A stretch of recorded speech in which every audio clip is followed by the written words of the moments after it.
adalah Mercedes-Benz E-Class Hybrid, yang artinya dia punya dua mesin. Mesin biasa yang ditenagain sama bensin, yang bisa kalian isi di sini, dan motor listrik yang ditenagain sama baterai, yang bisa kalian charge dari sini. Ya, tapi dia bukan hybrid biasa nih, karena kalian bisa pakai ini buat pulang pergi dari rumah ke kantor dan kantor ke rumah cuma dengan motor listriknya aja. Yang artinya kalau misalnya jarak dari rumah ke kantor kalian nggak terlalu jauh, itu setiap malam kalian bisa cuma ngecharge mobil ini aja tanpa perlu isi bensinnya sama sekali. Atau dia disebut plug-in hybrid, ya. Nah, tapi enaknya dengan sistem plug-in hybrid kayak gini, itu kita bisa ngerasain gaya hidup dengan mobil listrik, tapi nggak perlu takut-takut yang biasanya orang yang punya mobil listrik itu rasain. Jadi kalau pakai mobil listrik biasa itu kan orang takut, aduh nanti kalau jarak baterainya nggak cukup gimana nih? Aduh nanti charge-nya di mana nih? Nah ini kalau baterainya habis, ya tinggal pakai aja mesin bensinnya, ya nggak? Nah, buat detailnya, simak di review lengkap dari Mercedes-Benz E-Class Hybrid. 1. Bensin dan baterai. E300e ini adalah plug-in hybrid yang bukan mobil listrik murni ya. Yang artinya kita bisa jalan kayak mobil listrik buat beberapa puluh kilometer tanpa pakai bensin sama sekali. Tapi begitu baterainya nggak cukup, itu bakal beralih ke sistem kombinasi mesin bensin dan motor listriknya. Artinya ada dua jenis sumber tenaga yang bisa dimasukin. Yang pertama jelas bensin. Bisa masukin sekitar 60 liter bensin plus 7 liter cadangan. Dan yang kedua adalah baterai besar ini yang makan tempat di bagasi. Kita bisa kok nggak ngecharge baterai ini sama sekali dan mobilnya bakal tetap jalan normal karena mesin bensin di sini bisa dibuat khusus ngecharge baterainya aja ketika dimasukin ke mode charge. Atau kalau baterainya udah nggak cukup buat nyetir tanpa bensin jarak jauh pun, mode hybridnya ini bakal bikin mobilnya jalan kayak mobil hybrid pada umumnya. Contohnya kayak Prius dan CHR hybrid yang udah kita tes sebelumnya. Alias mesin bensin dan motor listriknya bakal berganti-gantian tenagain mobilnya. Dan ini pun bakal tetap lebih irit dibanding E-Class bensin standar. Atau kalau mau lebih sering jalan ala mobil listrik jauh-jauh gitu ya, nah kita perlu ngecharge baterainya secara reguler dari belakang sini. Nah kalau kita ngecharge di rumah, kita langsung dikasih adapter charger kayak gini nih di bawah bagasi posisinya. Nih kalian lihat, daya yang dipakai maksimal 2,4 kW. So, pastikan minimal banget listrik di rumah kalian 3300 volt ampere kalau mau ngecharge di rumah. Dan aturannya, kalian nggak boleh pakai extension cable, apalagi kabel roll yang abal-abal. Karena listrik yang dialirkan itu gede banget ampernya. Dan kalau rumah kalian dari awal nggak disediain buat colok listrik ke mobil, mungkin nasibnya bakal kayak kita gini, kabelnya semi-semi gantung-gantung gitu.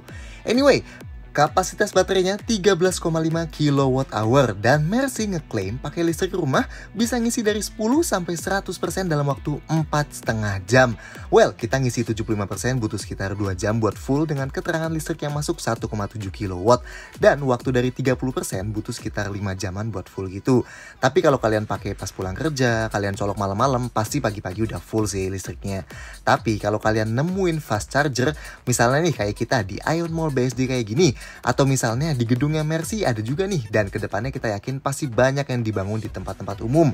Nah ini kita colokin contoh pakai SPKLU PLN di 3,2 ampere listriknya. Listrik yang masuk ke mobil 7,2 kW alias sekitar 4 kali lipat listrik rumah. Dan ini bisa dari 40% cuma butuh waktu sejam aja sampai full. Kalau dari 10% klaimnya Mercy bisa cuma 2 jam aja. Ya oke lah, kalian tinggal pas lagi kerja atau kalian pas lagi belanja atau pas lagi kalian makan di mall, kalian charge kayak gini.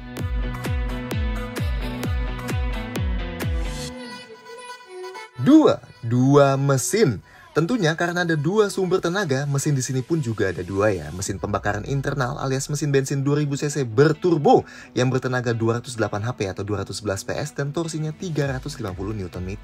Satu lagi, motor listrik yang posisinya ada di antara mesin bensin dan transmisinya. Tenaganya 121 HP dan torsinya 400 Nm.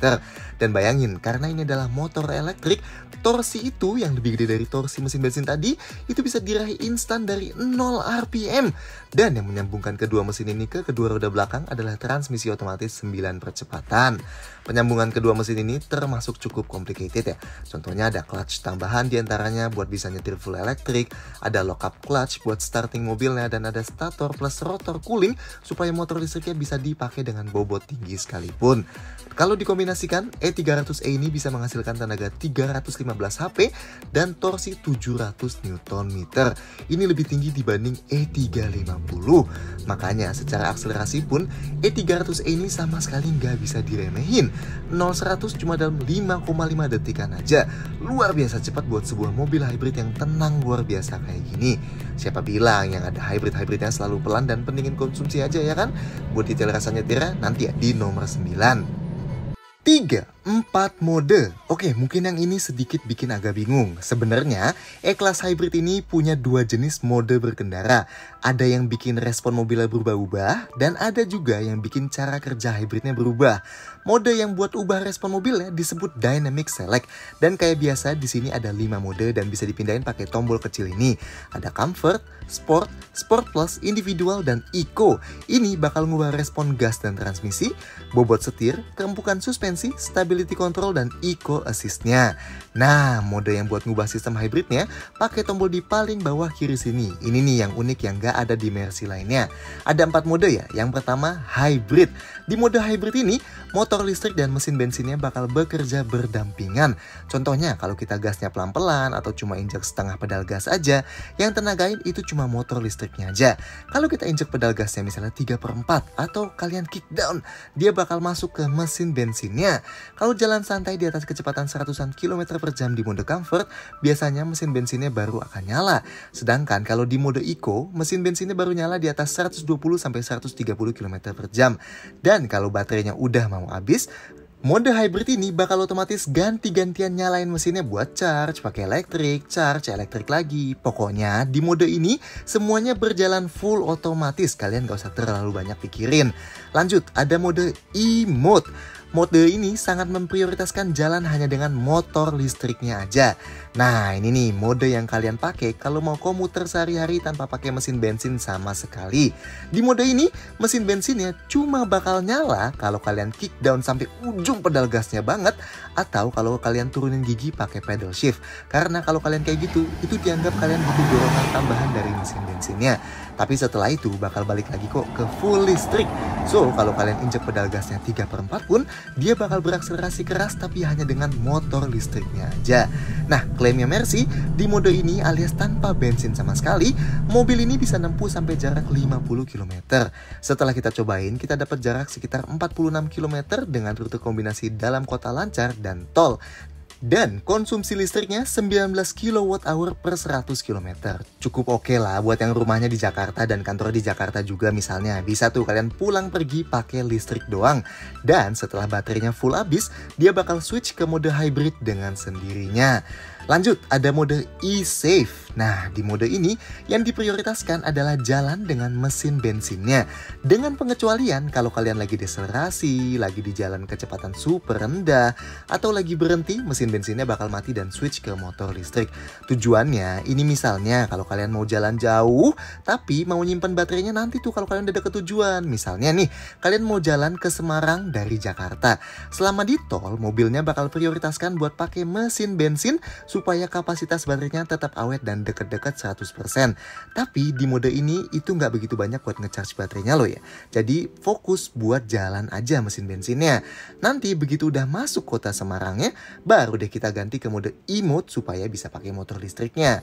Dan yang terakhir ada mode Charge. Nah, di mode ini mesin bensinnya bakal diprioritaskan buat mengisi kapasitas baterainya. Di mode ini juga suara mesinnya kedengaran paling berisik dan cenderung kayak suara mesin diesel kalau dari luar, karena dia bekerja di RPM yang paling optimal buat mengisi baterainya. Di mode ini juga artinya konsumsi BBM-nya paling boros, karena selain buat ngejalanin mobilnya, mesinnya juga dapat bobot tambahan buat isi baterainya. Mode ini dipakai kalau misalnya kalian lupa nih ngecharge baterainya malam-malam dan di tempat tujuan kalian harus pakai mode elektrik misalnya biar lebih tenang gitu ya. So, di mode ini kalian bisa fokus buat isi baterainya dulu aja. Dan beberapa catatan, di mode berkendara Sport dan Sport Plus itu hanya bisa pakai pilihan hybrid aja. Mode E-Mode, E-Safe, dan Charge itu hanya bisa dipakai di mode Comfort dan Eco aja. Gimana? Bingung ya? Kalau bingung kalian taruh di mode hybrid terus aja, tetap irit banget kok. 4. Bagasi berkurang. Bagasinya E300e ini elektrik ya. Cara bukanya bisa pakai tahan tombol remote di sini. Bisa juga pakai passive keyless entry-nya, jadi kalau mobilnya kekunci, remote-nya tinggal dikantongin dan kita bisa pakai gestur tendang kaki ini, alias tendang ke bawah bagasinya dan bakal kebuka. Dan ini bisa buat nutup bagasinya juga ya. Atau bisa juga pakai tombol di bawah bagasi sini, atau bisa juga pakai tombol yang ada di dalam kabin. Nah, langsung kelihatan kan ya bagasinya. Ada gundukan yang gede banget ini yang isinya adalah baterai mobilnya. Otomatis ini ngurangin kapasitas bagasi standarnya E-Class. Karena waktu E-Class W213 ini pertama kali keluar, itu nggak dirancang buat jadi plug-in hybrid. Beda ya sama A250e, B250e, atau GLE 350e yang baru, yang dari awal keluar itu udah dirancang buat plug-in hybrid. So, baterainya mereka bisa lebih tersembunyi. Lanjut, bentuk bibir bagasinya sama kayak E-Class lainnya. Cukup menyempit di bawahnya, tapi tetap gampang kok buat masukin barang lebar kayak koper raksasa kita gini. Dari tanah cukup tinggi nih kasnya sedan. So, buat masukin barang berat angkatnya agak susah ya. Tapi load lipnya nggak terlalu tinggi, jadi kalau kita keluarin barang berat dari dalam, angkatnya cukup sedikit aja. Nice, engselnya juga udah di cover kayak gini ya. Jadi, kalaupun kalian taruh barang di bawahnya, nggak bakal kegencet pas ditutup. Kayak biasa, ada lampu di pintunya yang merah ngadep keluar kayak gini buat indikator pintu kebuka.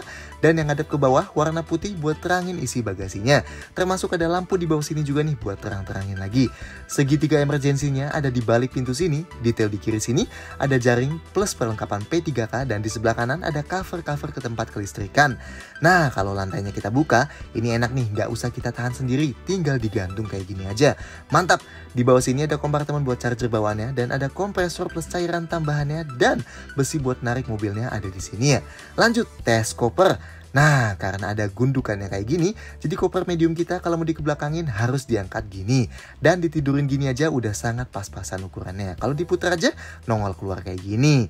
Dan kalau di bagian depannya, bisa diberdirin horizontal kayak gini ya. Tapi kalau diberdirin vertikal tentunya nggak muat pas ditutup. Koper raksasa kita, kalau diberdirin horizontal gini nggak muat. Sedangkan kalau mau ditidurin, masih bisa dimasukin ke atas baterainya nih. Atau kalau mau masukin koper dua-duanya, tada, kayak gini masih muat. Nah, kalau mau luasin kapasitas bagasinya, sayangnya di sini nggak bisa ya, karena jok belakangnya nggak bisa dilipat. Buat tutupnya ada dua tombol, yang kiri tutup biasa, yang kanan buat tutup sekalian kunci semua pintu mobilnya. Dan ini sisa storage di dalam kabin.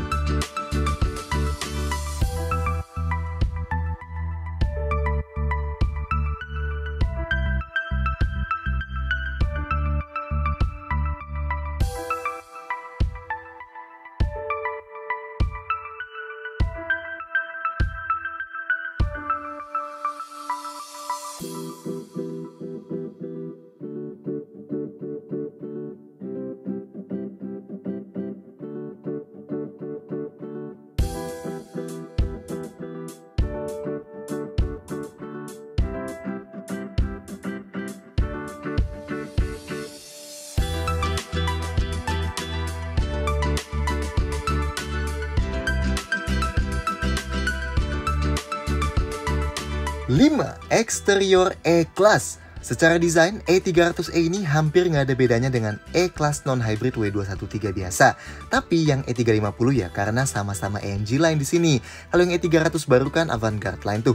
Nah, bedanya ada di 3 titik nih. Pertama, jelas di emblemnya. Di sini ada E kecilnya di akhirnya.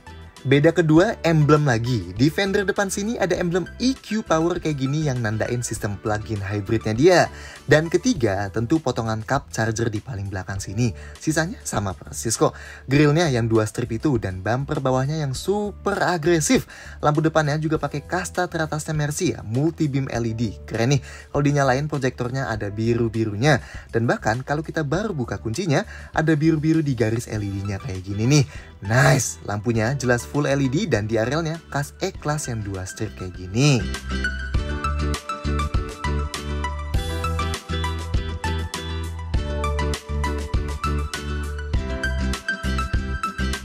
Sampingnya juga sama persis dengan list jendela yang dikelilingin satin chrome dan pilarnya dikasih piano black. Velgnya 19 inci khas AMG yang 5 spokes kayak gini. Ukuran bannya beda ya depan belakang. Yang depan 245/40 R19, yang belakang lebih besar 275/35 R19. Belakangnya juga sama, list chrome panjang di bawah emblem Mercy-nya, dan bumper paling bawahnya dikasih warna hitam doff dan ada garis chrome yang ngitarin ujung lubang knalpot ini. Oh, dan ini lubangnya beneran ya, tuh ada knalpotnya di dalamnya. Lampu belakangnya kita suka banget nih, lihat deh detailnya. Kalau dilihat dari dekat kayak serbuk-serbuk kristal gitu, enak banget buat dilihat. Dan tentunya juga full LED ya, plus ada fog lamp LED di sebelah kanan aja.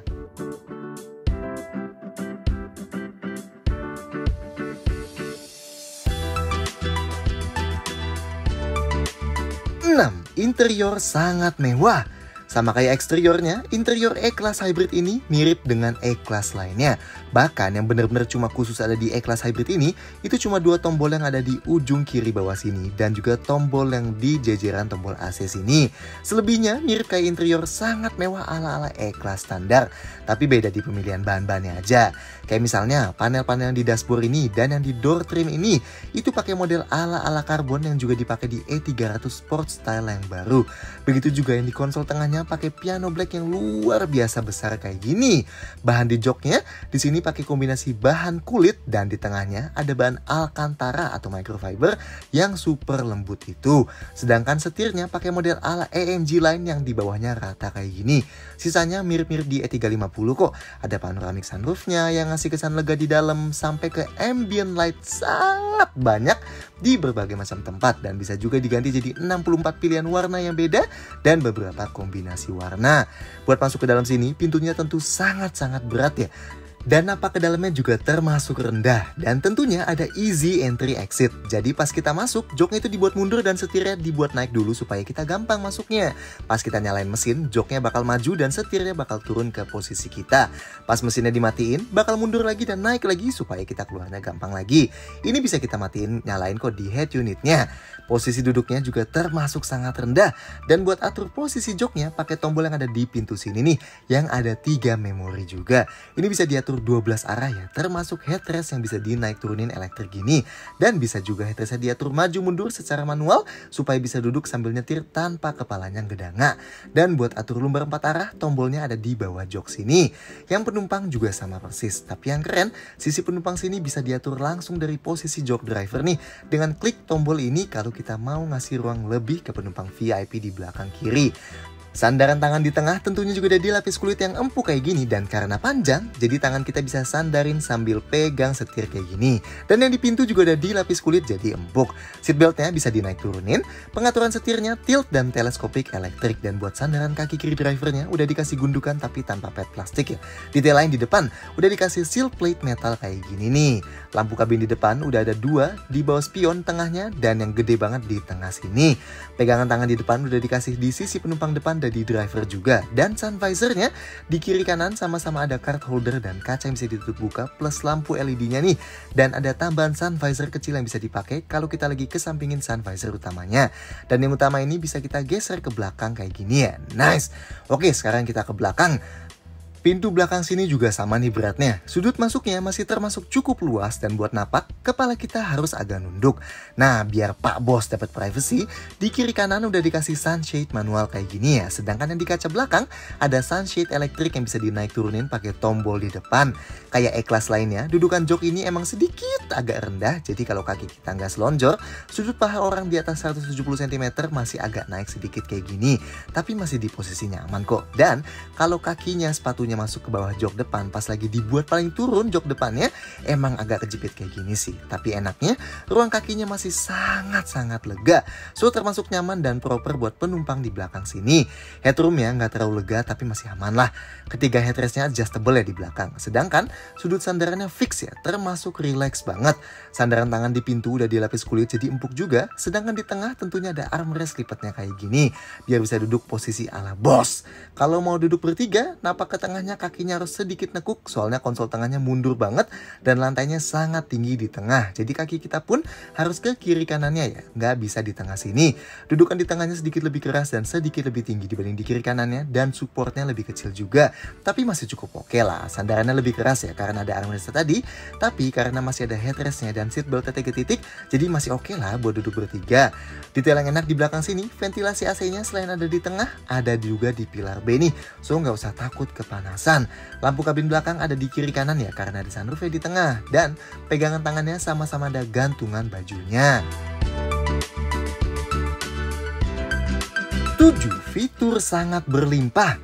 Selain fitur-fitur khusus hybridnya tadi, sebenarnya hampir nggak ada yang ngebedain fitur di E300S ini dengan E350. Yang paling spesial adalah ini, air suspension yang disebut air body control. Ini ngasih rasa empuk yang luar biasa nyaman, nanti bakal kita detailin rasanya di nomor 9. Tapi salah satu kelebihan air suspension ini adalah bisa dibuat lebih tinggi hanya dengan menekan tombol ini. Sebenarnya ketinggiannya naiknya nggak banyak sih, mengingat ini bukan SUV juga kan. Ya paling nggak buat ngehindarin polusi tidur yang ukurannya berlebihan lah. Lanjut, E300e ini punya fitur yang disebut Pre-Entry Climate Control. Fungsinya adalah ini bisa mendinginkan kabin mobil sebelum kita masuk ke dalam mobilnya. Supaya waktu kita udah mau berangkat dan masuk ke dalam mobil, keadaannya udah adem. Caranya ini bisa kita set pakai ketika tombol unlock dibuka, atau bisa juga kita set jamnya mau jam berapa setiap hari buat nyala. Dan karena ada baterai besarnya, jadi mesin mobilnya nggak perlu nyala waktu AC-nya nyala. Fitur asik nih. Sisanya cenderung sama kok kayak E350. Ada passive keyless entry, jadi mobilnya kekunci, kita tinggal kantongin aja remote-nya, deketin mobilnya dan grab bagian dalam handle pintu ini dan nanti kuncinya bakal kebuka. Buat kunci lagi tinggal klik alur kecil di handle pintunya dan ini bisa dilakuin di setiap handle pintu. Ada tombol start stop juga tentunya. Oh, dan pakai kunci ini kita bisa buka setiap jendela plus sunroof kalau ditahan tombol unlock-nya. Dan kalau ditahan tombol lock-nya nanti bisa nutup semuanya lagi. Sunroof-nya kaca yang bisa dibuka kaca yang depannya aja ya. Yang artinya yang kaca belakang itu kaca kayak gini aja nggak bisa kebuka. USB portnya di balik sini ada satu yang model USB-A standar kayak gini ya. Dan ada wireless charger di sini juga nih, mantap. Di balik konsol tengah ada dua lagi USB port plus SD card slot. Dan di belakang ada dua lagi USB port plus satu power outlet. Keempat jendela tentunya auto up down dan spion lipatnya elektrik. Lampunya otomatis dan ada parking lights juga. Rem parkirnya elektrik dan ada brake hold yang bisa diaktifin dengan menekan pedal rem yang lebih dalam pas udah berhenti. Dan nanti rem mobilnya bakal ditahan terus sebelum kita injak pedal gasnya lagi. Wipernya otomatis juga. Di sebelah kiri ada tombol pengatur audio. Di setir sebelah kanan ada cruise control, spion tengahnya dan spion drivernya elektrokromatik alias gelap sendiri kalau kena silau dari belakang. Dan tentunya ada fitur parkir otomatis juga. AC-nya 3 zone auto climate control alias suhu baris pertama kiri dan kanan. Dan suhu di baris kedua bisa dibeda-bedain. Suhu paling panas 28,5 derajat Celcius dan paling dingin 15,5 derajat. Yang belakang juga bisa langsung diatur dari layar depan sini atau bisa juga dari kontrol belakang sini ya. Head unit dan instrumen clusternya mirip kayak mayoritas Mercy baru lah, 12,3 inci yang kelihatan nyambung kayak gini ya. Ini belum dapat sistem voice command canggih kayak di A-Class, B-Class, GLE, dan GLS, tapi tampilannya udah dibuat lebih modern. Instrumen clusternya dikontrol pakai trackpad kecil di setir kanan sini. Temanya bisa diganti dari klasik kayak gini, sport kayak gini, progresif kayak gini. Nah, layar yang di sebelah kanan atau bundaran tachometer ini bisa diganti-ganti isinya. Dari tachometer, bisa jadi power meter yang bakal muter sesuai jumlah tenaga yang udah dikeluarin pas kita injak pedal gasnya. Bisa jadi navigasi, bisa jadi layar eco driving, layar trip meter mode kombinasi, dan layar trip meter mode listriknya, dan G-force meter. Yang di tengah ada menu service yang isinya TPMS, pengingat service, dan indikator coolant. Ada menu assistance kayak gini.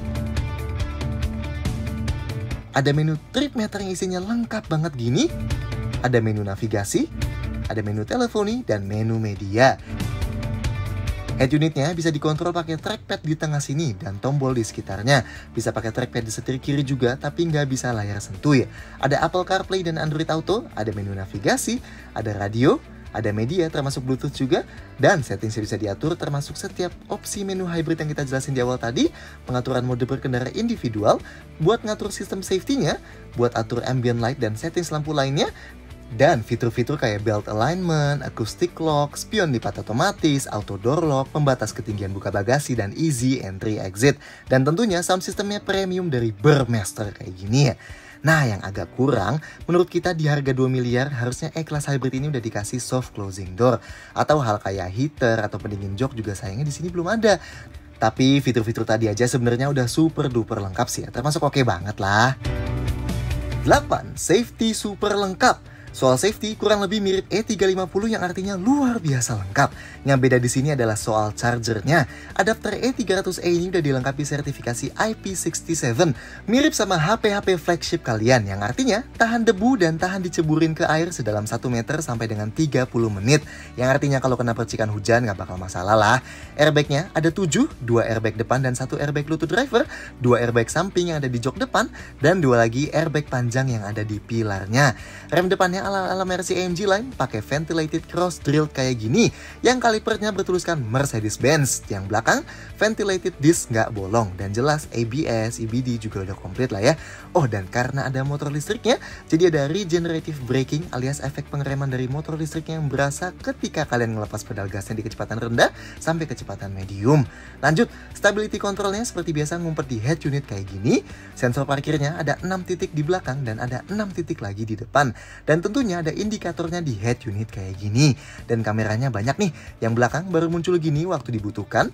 Di masing-masing spion ada 1 dan di depan ada 1 lagi. So, ada 4 kamera totalnya.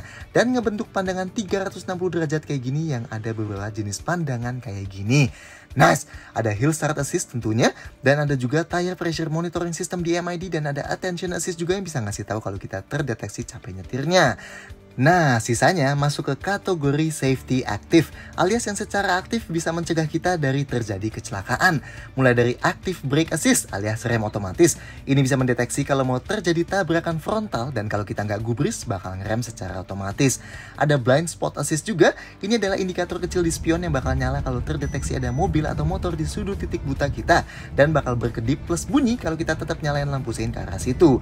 Ada lane keeping assist juga yang getaran setir kalau terdeteksi kita keluar lajur tanpa kasih lampu sein. Dan lampunya yang multi beam LED itu bisa nyalain tiap titiknya secara individual ya, supaya nggak bikin orang di depan kesilauan sambil bisa ngasih jarak high beam super duper jauh atau disebut adaptive high beam lah. Bisa nerangin kiri kanan kita pas kita lagi belok juga dan bisa buat ngurangin pantulan lampu berlebihan saat jalannya basah. Nice!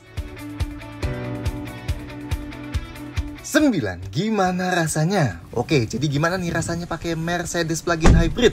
Setiap kali baru dinyalain, mobil ini bakal masuk ke mode hybrid dan comfort. Makanya suara yang kedengeran cuma suara AC-nya aja karena mesin bensinnya nggak nyala. Pas baru jalan, luar biasa tenang dan mulus banget rasanya.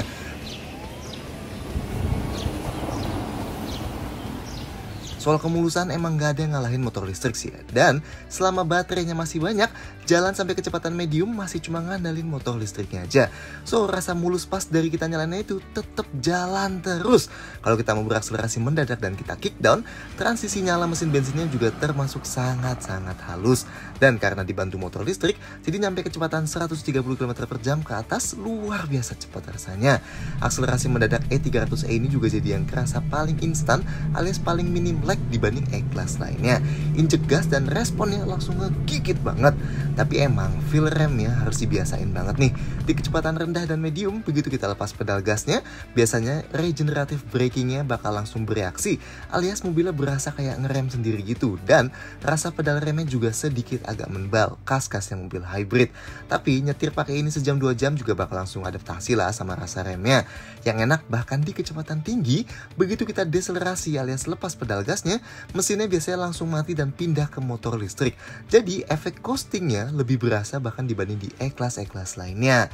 Kalaupun kita jalan di mode e-safe atau mesin bensin udah nyala, jalan 100 km/jam RPM-nya masih di 1500-an kok di gigi 8. Atau bahkan kita jalan 120 km/jam aja masih di segituan juga di gigi 9. So buat jalan jauh di tol pakai mesin bensinnya itu juga tetap terasa tenang. Dan rasa super tenangnya ini juga makin dibuat nyaman lagi karena air suspensionnya itu. Yes, E-Class biasa aja yang nggak pakai air sus itu udah luar biasa berasa nyaman loh. Di E300e ini, karena suspensinya pakai balon dan udara, feel-nya ketika kita lewatin jalan keriting atau posisi tidur bener-bener empuk banget dan halus banget. Kerasa agak squishy sih kas-kasnya Airsus, dan kita yakin rasa squishy-nya itu bikin penumpang belakang super duper happy. Tapi emang karena ban E300e ini pun tetap MOE alias run fatnya Mercy gitu ya. Jadi kalau misalnya kita kena lubang besar gitu, emang jeduknya masih sedikit berasa karena sidewall-nya yang luar biasa keras sekeras itu. Tapi E-Class dengan Airsus ini tetap jadi salah satu mobil paling nyaman yang pernah kita coba. Dan tentunya di mode sport, apalagi Sport Plus, suspensinya jadi berasa keras banget buat ngurangin body roll. Tapi bahkan kerasnya aja masih kerasa nyaman. Dan tentunya karena ini sedan premium medium Mercy, jadi soal kekedapan suara nggak usah ditanya lagi, termasuk jempolan banget. Nah catatan, kalau dipindahin ke mode charge, supaya mesin bensin yang nge-charge baterainya terus menerus, itu suara mesinnya emang jadi lebih tembus ke dalam kabin. Dan feel remnya juga sedikit beda, dan perpindahan gigi awal-awalnya juga sedikit ditahan agak tinggi. So emang mode charge ini jadi mode yang terasa paling nggak nyaman dibanding setiap mode lainnya, karena mesin bensinnya mesti kerja ekstra keras itu tadi. Soal konsumsi, ini bagian yang sayangnya sulit disimpulkan ya, karena seirit apa konsumsi mobil ini tergantung seberapa sering kalian pakai mode listriknya. Bisa kelihatan nih di trip meternya kita. Yang warna hijau-hijau ini adalah seberapa jauh kalian menempuh perjalanan dan seberapa lama pakai mode listrik aja. Sedangkan di atasnya yang warna putih itu adalah total perjalanannya. Jadi dari 200 km perjalanan kita di rute kombinasi alias jalan tol, jalan dalam kota, tes akselerasi, mesin dipakai buat charging dalam waktu lama, dan segala kondisi lain, konsumsi BBM yang kupakai ada di 15 km per liter. Gila, buat mobil 300-an horsepower itu termasuk luar biasa iritnya. Bersama LCGC, dan tentunya gampang buat jadi lebih irit lagi kalau kalian gak pakai mode charge, alias charge baterainya murunin colok aja pakai charger doang.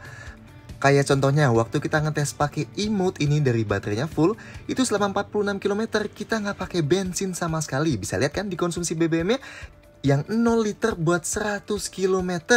So, kalau jarak komuter kalian dari rumah ke kantor dan pulang lagi ke rumah itu nggak sampai range ini, itu berarti artinya kalian nggak perlu isi bensin sama sekali. Atau kalian isi bensin sebulan sekali, gitu juga nggak masalah. Bener-bener menarik banget. Kalau masa depan kayak gini, enak juga ya.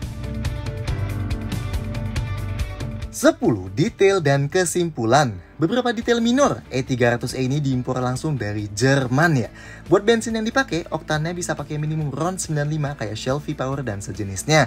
Sedangkan tentunya E300e ini juga dapat ISP alias biaya servis jasa dan partsnya gratis untuk 3 tahun pertama.